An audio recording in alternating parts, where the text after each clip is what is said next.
I was in the best shape of my life, and I had this situation where I was bloating, my back would hurt from the bloating, I had all this joint pain. And so I hired consultant after consultant to help me figure out what was going on. I thought, oh, maybe I have a hormone issue, my hormones are dysregulated. I thought maybe with my weight training program. And when I got my blood work back, my inflammation levels were off the charts. And for a personal trainer who's healthy, having 3 times the inflammation of a normal person's level just didn't make any sense. When you eat 1 ounce of carbohydrates, it creates 10 quarts of gas, 10 quarts of hydrogen gas inside the body. If you're eating right after you work out, you are exercising and you are putting yourself into what's called a sympathetic state, which means that all the blood is in your muscles, it is not in your organs. I've seen this working with clients. Clients don't eat a lot of food, but they're very obese. Why are they obese? Malnourishment. What if I told you your bloating and gut issues aren't random? SIBO might be the cause, and today I'll help you fix it. Millions of people suffer from chronic bloating, fatigue, and gut issues without knowing why. Today I'll uncover the hidden conditions behind it, SIBO, and share how you can take control of your gut health. Step 1, we need to understand what is SIBO and understand how it occurs. How did I learn this? As a personal trainer and massage therapist, I was in the best shape of my life, and I had this situation where I was bloating, my back would hurt from the bloating, I had all this joint pain. And so I hired consultant after consultant to help me figure out what was going on. I thought, oh, maybe I have a hormone issue, my hormones are dysregulated. I thought maybe with my weight training program. And when I got my blood work back, my inflammation levels were off the charts. And for a personal trainer who's healthy, having 3 times the inflammation of a normal person's level just didn't make any sense. And so I'm gonna share with you, I learned from one of my mentors, Dave O'Brien, and I want to give him credit for helping me really understand SIBO, and a lot of things I'm going to teach you today are things he helped me understand. So first of all, what is SIBO? What does it stand for? It stands for small intestinal bacterial overgrowth. And so we have to understand, essentially this is a digestive issue, and when we think about the stomach can be involved, but when we talk about SIBO, we're talking about what is actually going on inside the small intestine. And so the way you can think about digestion is you eat something, you then swallow that food, it goes down your esophagus, and then it gets to this point here, and there's something called the gallbladder. And small intestinal bacterial overgrowth has been linked to gallbladder disease. And so what occurs, if you've ever heard someone say, I had to get my gallbladder removed, my gallbladder was irritated, SIBO. And so what occurs is that the bacteria actually builds up. And we're going to talk about many different kinds of bacteria that are involved in this, because that's the hardest part about SIBO, is understanding the different kinds of bacteria. And that's why one SIBO protocol might be great for one person and do absolutely nothing for another person. So when the food goes down, what happens, your body needs to clean that food. And so you release digestive enzymes, you release acids, and one of the things that you release to digest food is called bile. And bile comes from what's called the gallbladder. And so your body will then release these acids and start cleaning food.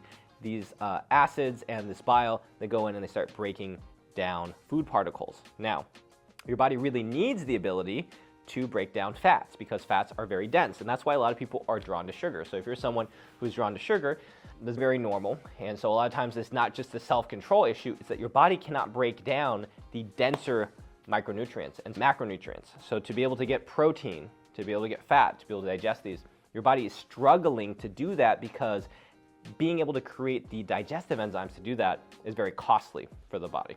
Here's what happens is that your body tries to release the bile, but because you have some kind of overgrowth of bacteria, which is what small intestinal bacterial overgrowth is, as your food goes from stomach to small intestine, there is actually a blockage. And so then that blockage and that overgrowth of small intestine of that bacteria actually stops you from being able to move that food through effectively. And then we can get a lot of gas, we can get a lot of bloating, or we can even get diarrhea. And we're going to talk about how each of these is caused by different kinds of bacteria. In summary of this first section, what is SIBO? It is a blockage where the small intestine itself gets full of bacteria. It then creates this top level transition problem where the gallbladder is releasing bile, but the bile doesn't get there, it doesn't clean the food. The bacteria then creates that blockage. It can backflow and give you small intestinal bacterial overgrowth, but of course it can give you an irritated gallbladder. So now let's look at the different kinds of bacteria that can cause this. So the first kind of chemical we're going to talk about is hydrogen. And so when we think about different bacteria, they help us process foods, absorb foods, and hydrogen, for example, is something that the body needs to absorb, it needs to process. And so where do we get hydrogen from? Very simple, carbohydrates. And so when you eat 1 ounce of carbohydrates, it creates 10 quarts of gas. So 10 quarts of hydrogen gas inside the body. And so you can think about all the bloating that happens. And it's very common to see people that are not necessarily super obese, but they have very distended, very big stomachs. And that could be a sign of hydrogen-based bacteria that has overgrown, especially in the small intestine area. And so by eating too many carbohydrates or just consuming carbs, let's say, too frequently, somebody can actually create these gas exchange issues. And that is one way that bacteria can become imbalanced. The other thing that happens is that inside your small intestine, you have something called archaea. And archaea is very interesting because I was talking to my wife about this, and she was very good in biology, and she goes, wow, this whole subsystem didn't exist in biology. And so there are actually new things like eukaryocytes, and there are new things like archaea, and it's very interesting because in biology they're always discovering new things. But you have something called archaea, which is a single cell organism inside the small intestine, and it consumes hydrogen. And so then it consumes hydrogen and it makes methane, okay? Methane, which is very interesting, is going to give you more of constipation. And so you have people that fluctuate between having too much diarrhea, which is the hydrogen, and too much constipation, which is the methane. So what their body's essentially doing is sometimes they're eating too much carbohydrates, let's say, or they have too much of that bacteria grown in their stomach, and they're like, oh, I'm really constipated. And then all of a sudden they go, oh my gosh, now I have like explosive diarrhea. And so go back and forth between the two. So obviously, how can you get this? You can get this just by over-consuming foods that are too high in these things. The third thing is sulfur. And so what is sulfur?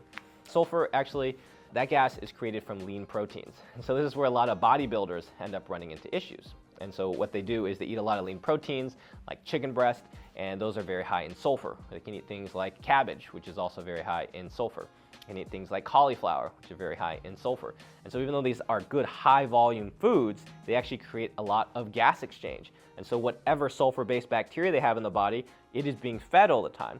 And so when we do something like a stool test, which we'll get into when we talk about testing, there are different levels of how overgrown something can be. And if they find it on the test, it's, oh, that's a 1+. And if there's more than that, it goes 2+, and then 3+, and then it maxes out at 4+. So let's say you're walking around, you have a little bit of this sulfur-based bacteria, and you go, I'm gonna start a weight loss program. And so I need to eat more lean protein. And so you start eating a lot of chicken breast all the time.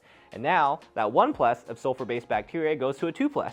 And then you're like, yeah, I have really bad farts when I drink all these protein shakes. Oh, really interesting. And then you go to a 3+, and you keep drinking the protein shake at a 4+.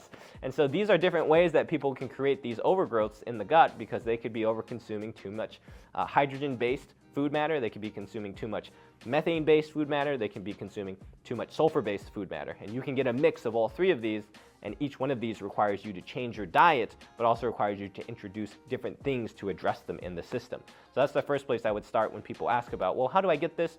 First one I go, understand we all have bacteria, and depending on how you are eating, you are feeding this bacteria. And so we have the hydrogen, we have the natural methane conversion of that from the archaea in the small intestine, and then we have the sulfur that happens from lean proteins.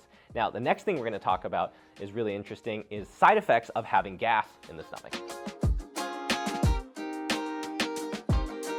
The other thing that we want to think about here is histamine. Okay, so what is histamine? If you scratch yourself and your skin turns red, there's a histamine reaction. It's basically a chemical messenger that just sends heat to an area. If you have some of the small intestinal bacterial overgrowth, one of the things that you're going to have is a lot more heat in the area. And you might even have more pain. There is something called TRPV1, and this is a receptor that basically helps you locate pain. It can actually be oversensitized in the gut, and you can get reactions to this. And what histamine does is it brings blood, it brings heat into an area, it brings nutrients, and when that occurs, your body needs to be able to turn off the swelling. So how does it turn off the swelling? It uses something called diamine oxidase. Diamine oxidase helps you turn the swelling off. Now, if you don't have enough nutrients to create diamine oxidase, you basically have all this itchiness, all this redness, all this bloating, all this inflammation, all this pain, and it may not be able to turn itself off. And so you create this dysregulated system where you're essentially calling in firefighters all the time, but you don't have any resources for those firefighters to actually turn the water on and actually get rid of the fire. Now, the other interesting thing about this is that histamine and estrogen are very related. So now we're talking about hormone balance. And so if you have high histamine, you're gonna have high estrogen. And if you have high estrogen, you're gonna have high histamine. And so then you end up having, secondarily, it might be a gut issue that then drives a hormone problem. Okay. Third thing we didn't talk too much about, but is worth noting, is we also want to think if we're swelling up and we have all this gas inside the GI lining, inside the small intestine, we're also just stretching. So picture a balloon. When you stretch it, you blow it up, you are taking surface area and you're making it thinner and thinner. And then as it's thinner and thinner, you're actually stretching all that connective tissue. When that connective tissue is on more stretch, you can actually start having issues with the permeability of that because it's not slacked, right? You have more tightness, and there is things that can move back and forth, right? So we start creating more gradient issues, and that can create an aggravation inside the gut as well. So now we've covered some of the things that can happen. Let's talk about how this might occur without, let's say, the dietary portion of it. So the first one I'm going to talk about, which I see all the time, is low stomach acid. So how do we get low stomach acid? First, stomach acid is an important thing that we need whenever we eat something to actually break the enzymes down, clean the food, start digesting the food. Remember what I said earlier is that one of the issues with small intestinal bacterial overgrowth that feeds this loop is that you're not breaking the fats down. So they sit here and they just rot. And when they're in the small intestine, they should be absorbing. So think about it like here in the stomach, it breaks down. It needs to be broken down further. It gets to the small intestine. I should have nutrient absorption. It then moves into the large intestine, and now I'm getting proper transit time to move that out. But if I take something that's not broken down and I give it to your small intestine, now it's going to sit there because it is too large to break down. It slows down transit time. One of the reasons that can happen is somebody has low stomach acid. Now, low stomach acid, we're going to think about that productively as actually a symptom. Two things about stomach acid. One, it's expensive to produce anything that is strong in the body. And so I want you to think your hormones are strong, they're expensive to make. Your stomach acid is strong, it's expensive to make, so it takes nutrients. So you have to be eating a diet that actually allows you to have the nutrients, and these are called cofactors, which are the factors associated with being able to build that thing. You need to eat a diet that's rich enough to have the cofactors to actually generate stomach acid. And most people have no idea what that is. Secondly, you need to be able to be in a relaxed state. So it takes a lot of energy to create stomach acid.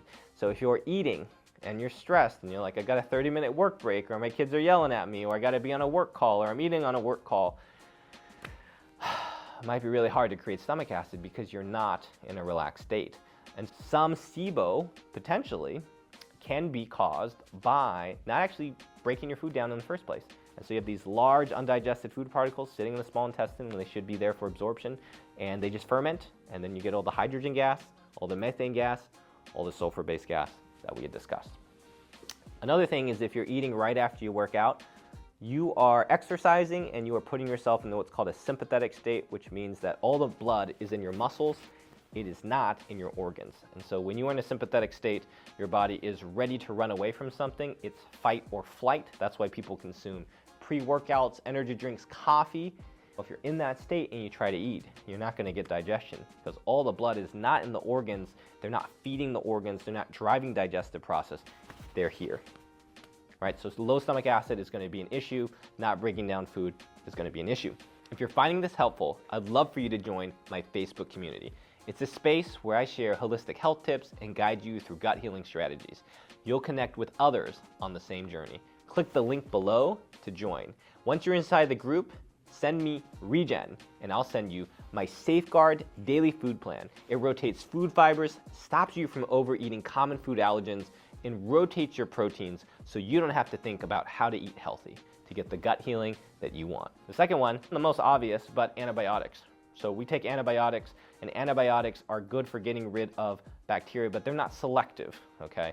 And they also don't get rid of the strongest bacteria. That's because of something called biofilm. We're going to get into that into the next segment when we talk about testing and treatment and solutions, but you're not going to get rid of the protective layer around that bacteria. And so as a result, you take this antibiotic and it changes the ratio. It gets rid of a lot of your good bacteria, and we see that often in stool tests. And so you have what's called an imbalanced gut biome.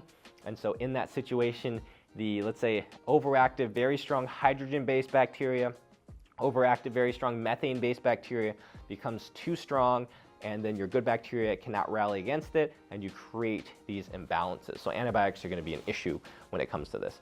And then thirdly, alcohol. So alcohol is a huge problem for the body in a lot of different ways, and its toxins, it can be what's in the alcohol in terms of, is it a grain-based alcohol? Obviously grain-based is going to have more gluten. Are there pesticides in the alcohol? What is the actual toxicity you're getting from the alcohol? You also have the fermentation factor. We also have a lot of carbohydrates or sugars in alcohol, so that's going to feed the hydrogen content. We have a lot of different things going on here. Alcohol is going to be a problem, not to mention that it damages intestinal stem cells when you drink alcohol because it's a toxin. So we have a lot of different factors going on here. So what's common for me to see? Let's just say someone's really busy, manages a business, and then they go, oh, I need to deload on my free time. So not only am I eating all the time and being sympathetic and all the blood's in my muscles and I'm not breaking down any proteins, but I go and I like to drink a lot on the weekends. I like to party because it helps me forget about my troubles, and I'm using that as a coping mechanism. Now, my friend, you have the perfect mixing pot of gut imbalance, and you have the perfect mixing pot of undigested proteins and foods in the stomach, and you, my friend, have a lot of probably not so good blood work correlated to this. So this is something I see very often. Now, you have other situations, like my client Bryn that I was telling you about, where she was pretty much born out of the womb and her teeth fell out of her mouth because she was so malnourished. As a little girl, they had to pull her teeth out because they were just rotting out of her mouth. And this is the one that I said could not handle any soup.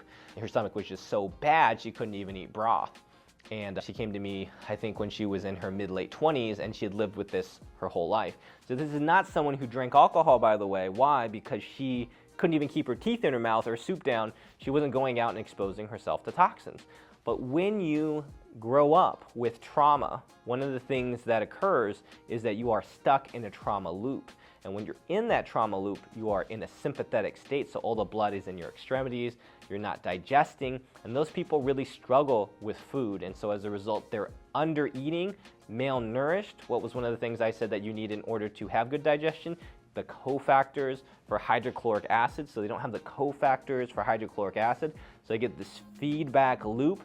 How did they get the infection in the first place that made them so ill? Likely the microbiome of their parents. So if you look at people's legacy of, let's say, cancers or organ issues or medications they're on, the DNA weaknesses and the microbiome contributing to that loop then creates these accelerated pathways in the body. And so she had the weight of that into her system and was born with that. And then she had all the trauma of having her teeth pulled out of her mouth and all these other things that occurred. And then by the time she got to me at 20-something, mid-20s, late 20s, she was pretty much unable to eat even soup. And so we have to repair each of these things step by step. In the third part of our segment, we're going to start diving in, and I'm going to teach you how you can start thinking about testing, relationships, and treatment.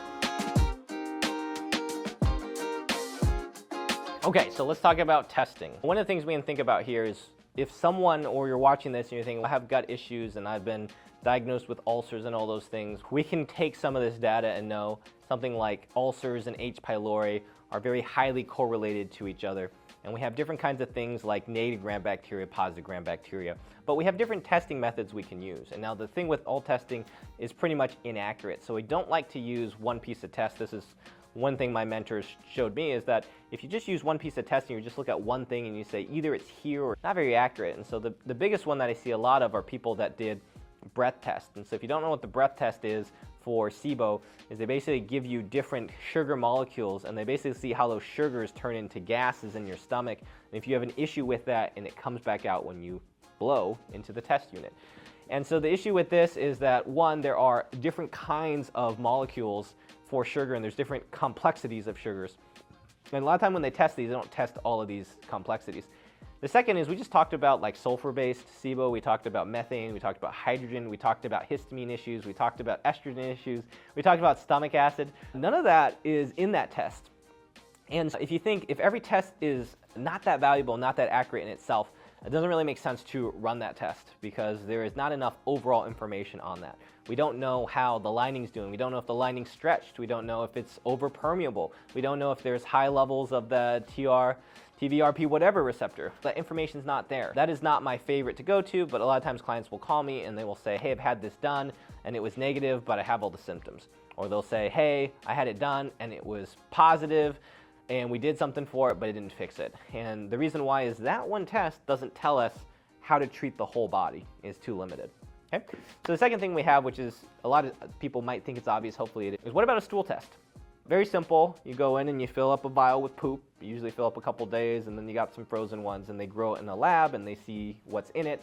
And you have different levels of bacteria, not only the amount, but you can also see which bacteria are supposed to be there, which aren't supposed to be there. And so you can use that as one of your tools. But we have to think about every test in the same way we thought about the breath test, where the weakness of the test. So what is the weakness of the stool test? The weakness of the stool test is quite simple, is that stool comes from the large intestine.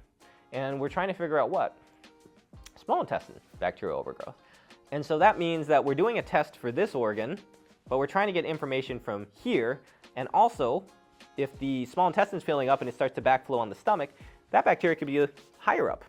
And so we may not even see it here. So if you're using that test, it can be a helpful test, but you really have to correlate that data, because as a proximity test, it may not be as effective. We talked a little about ulcers and H. pylori, and I think that's really helpful to understand, because when we talk about solutions, this becomes very relevant, is that the different kinds of bacteria, you have what's called positive gram and negative gram bacteria. And this is something most people don't really understand, but negative gram bacteria is invulnerable to antibiotics. You can't not get negative gram bacteria away with antibiotics. Positive gram bacteria, which is a lot of your good microbiome, is positive gram bacteria. That is very susceptible to antibiotics. It's very easily to get rid of. And so what is the difference between the two? Is that the positive gram bacteria, the outside membrane that protects that cell is made out of carbohydrates. Okay, and carbohydrates like glucose, like we said earlier, some people don't do well eating fats and proteins when they have SIBO, is because they cannot process those nutrients. They're too dense to break down. Carbohydrates are very easy to get rid of, so something like an antibiotic can totally get through that cell wall. Now we got negative gram bacteria like H. pylori, and that is a very thick cell wall. It's not made out of carbohydrate. It's actually made out of fats, it's made out of metals, and it's made out of things like iron and mercury. Okay, and so if you have consistently low iron, one of the things you might consider, even, and I have clients tell me this all the time, I've had iron transfusions. After iron transfusions, my iron's chronically low. Negative gram bacteria. Okay, so your body is getting the iron pulled out of it so this bacteria can make itself stronger and stronger. And in that case, if you give iron to the body, you are actually feeding the membrane of that protective mechanism. And so when we think about what we're doing here, we have to think, do I need something in order to get the encasement out around this bacteria? And that's the issue with the stool test, is if you just take a stool test, the bacteria is actually encased in the biofilm. And so you run the stool test and it comes back negative, because the limitation of the testing is it doesn't get through the biofilm. So if you're going to run these tests, you have to do really specific things to make sure that they come out well, okay?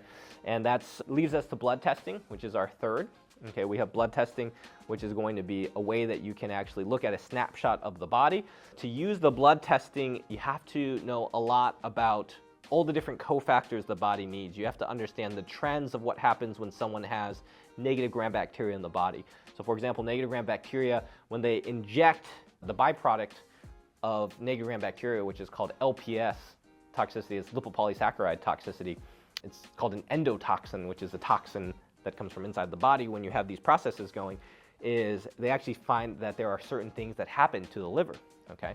And so we can also understand that anytime you have these toxicities, your body's gonna have to process these through your detox systems, and you're gonna have stress on the liver. And so you can see those inside the test if you know how to read these tests.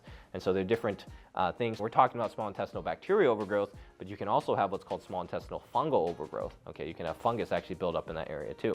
And there are different patterns for bacterias, and there are different patterns for fungus, and there are different patterns for parasites.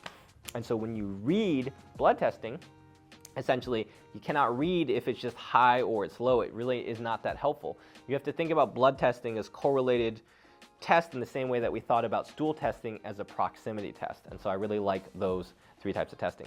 There's also organic acid testing, okay? Organic acid testing is a urine test, and that is gonna show you different toxins and things that aren't digested, and then also damaged DNA and all that stuff. And that can be helpful too.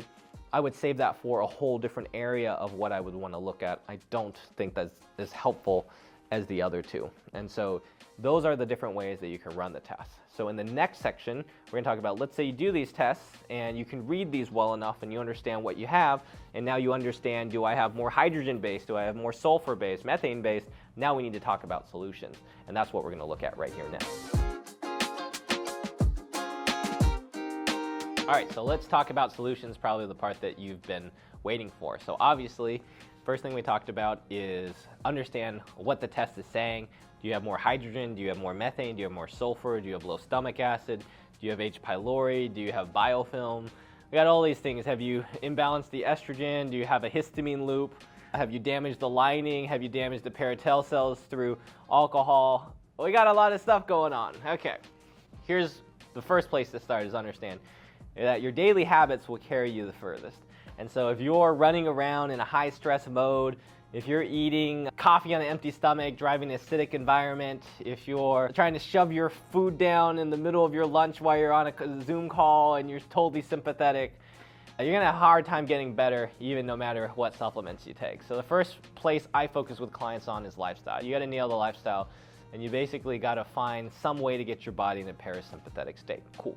So let's say we got that covered. So now we go, all right, well, now we have a chance. We have a chance that something good can happen.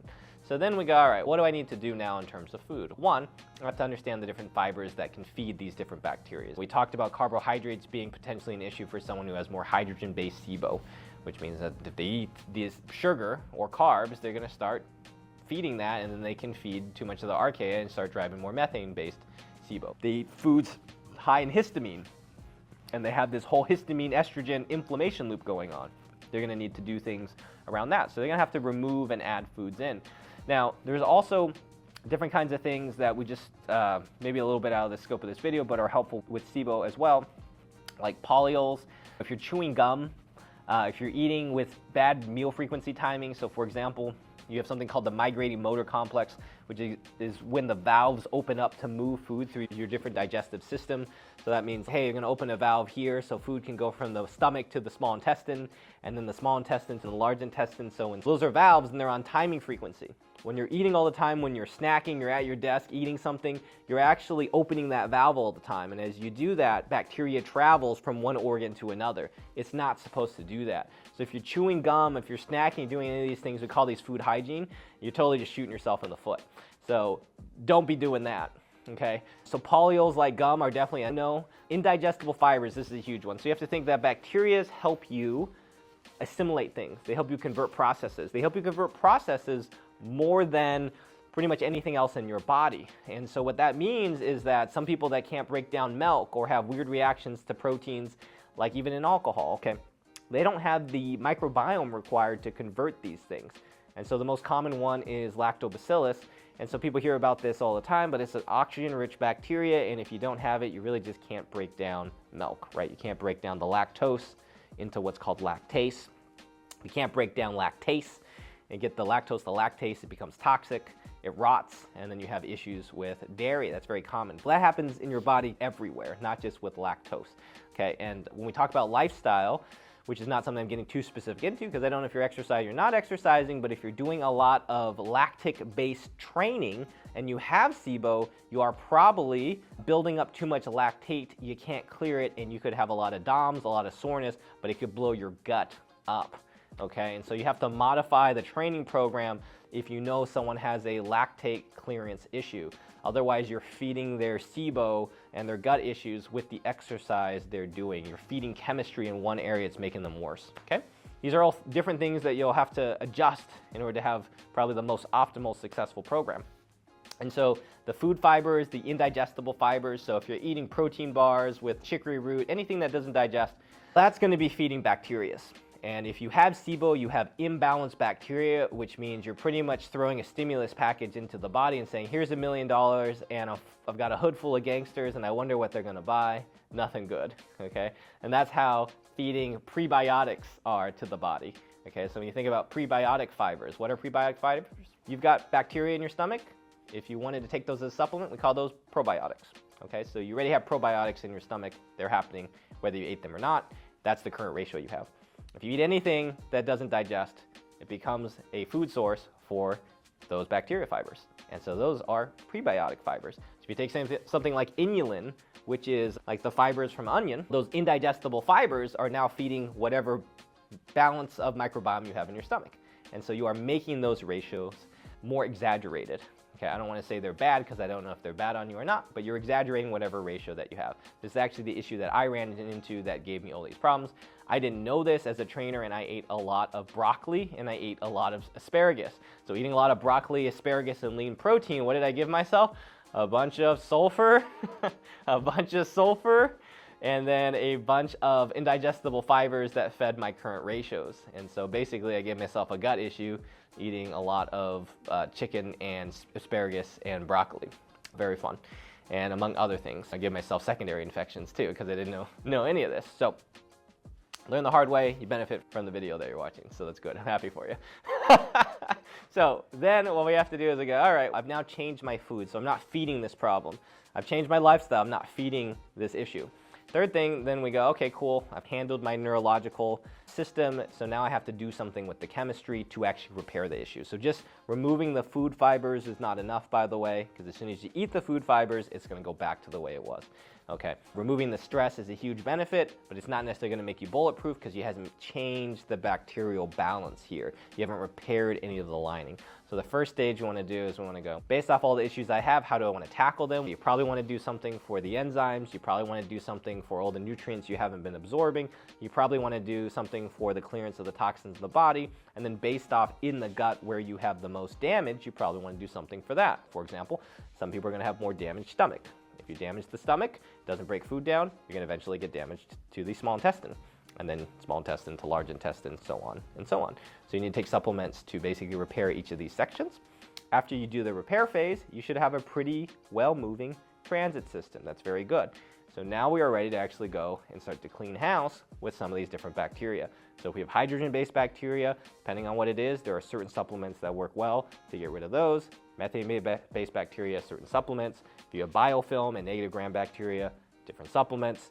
Sulfur-based, different supplements, so on and so on. So you're probably thinking, wow, that sounds like a lot of supplements. It is a lot of supplements. So you can't get rid of all four at once, okay? So if you do have all four mixed, or you have multiple infections, you're not gonna go after all of them at once. Why? One of the things is they all feed off different food sources. What am I gonna eat?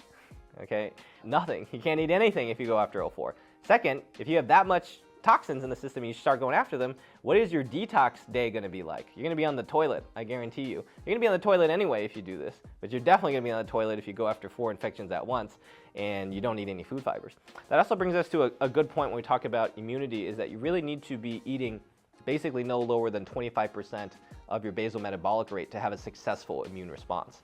Okay, so that means a lot of times when people are like, oh, I'm not going to eat anything, I'll just take these supplements and I'll just eat some protein powder and then hopefully I'll get rid of the infection. Well, that's not going to work because one, you don't have the cofactors that you needed to basically digest all the food and make all this happen, but two, you also don't have enough nutrients to even feed your immune system. And so it's very interesting. I watched this movie and the person in it was like a famous con man, went to prison and they put him in solitary because they were so embarrassed by what he did. And he said, in solitary, they feed us 1 small plate of food and I'm obese from the malnourishment. Interesting, I'm obese from the malnourishment. And I've seen this working with clients. Clients don't eat a lot of food, but they're very obese. Why are they obese? From the malnourishment. Because what happens when you don't have the nutrients you need to digest food? What happens when you don't have the nutrients you need to suppress inflammation? What happens when you don't have the nutrients you need to move toxins out of the body? And if you know about the different stages of liver detox that the body needs, it requires a pretty good amount of amino acids to be able to do that. And so if you don't have the necessary proteins, you cannot detoxify your liver, which means your body's going to have to store those as fat particles. That's going to feed the obesity. You're also going to get the unsuccessful transit time, so things are moving very slow, which is going to feed the gas, which just then feeds the loop that we're in. So at this point now, what we know is we have to do something to start getting rid of the bad bacteria, the biofilm, these kind of things. We need to eat enough during this period to have a successful immune response, and we need to be giving the body enough nutrients to allow the detoxification process to happen. After that, anytime I introduce something that is of stronger antimicrobial to the body, it's not like the body is, you've introduced this in and so I'm only getting rid of your hydrogen-based bacteria that's giving you SIBO today. No, it's going to bomb everything that is even remotely susceptible to that. And then all that inflammation and detoxification is going to have a cost to the body. So we have to go back and we have to repair that, and we have to basically take care of that organization. That makes sense. I'm not a political person, but one of the things in every single movie is that when a government comes in, they remove one form of leadership, they then have to institute infrastructure back in, or another person rises, and that may not be desirable. Your body is no different. If you go in and you just bomb a bunch of stuff, you blast it out, and then you walk around and you go back to eating things, you're gonna get the government equivalent of what most control-interested nations tried not to do, okay? So you have to go and you have to repair that. After that, you can go and you can retest, you can see where you're sitting, you can see if there are different levels of secondary things that show up. There are lots of things that you can do, but that would be what I call a successful 3-step process. You have addressed these basic issues, and let's recap in terms of helping you understand something before we end this video. And that is, what is it going to take for me to make sure that I don't recreate this? So the first one's going to be lifestyle. Okay, this is probably the most important one, because like I said, you can take all these supplements, you don't change the lifestyle, you don't change the stress, it's not going to resolve itself. So we have to make sure we're supporting the lifestyle. The second is diet. We have to make sure we're rotating these different kinds of food fibers that we're eating. We have to make sure that we have good food hygiene, those kind of things. And thirdly, different people just naturally have different chemical compounds in their body. They tend to be more biased one way than the other, which means if you have a bias one way, you're probably going to want to avoid eating more of one thing and then probably gravitate to supporting your body in another thing. So now we're thinking about, what do I need to do in terms of, now that I know more about myself, eating things that are going to keep my body in a good spot, in a good situation, allow me to essentially clean house for some of these things that I might be more of a lean towards genetically based off my metabolic weaknesses. And so we want to support that. In summary, today, if you watch this video, what you learned is probably, hopefully, a lot about small intestinal bacterial overgrowth. So what is it? It is usually your small intestine, which is where you absorb nutrients in the body. It has too much imbalance of bacteria. It can then back up the top of the small intestine. Gallbladder tries to release bile to clean, break down fats.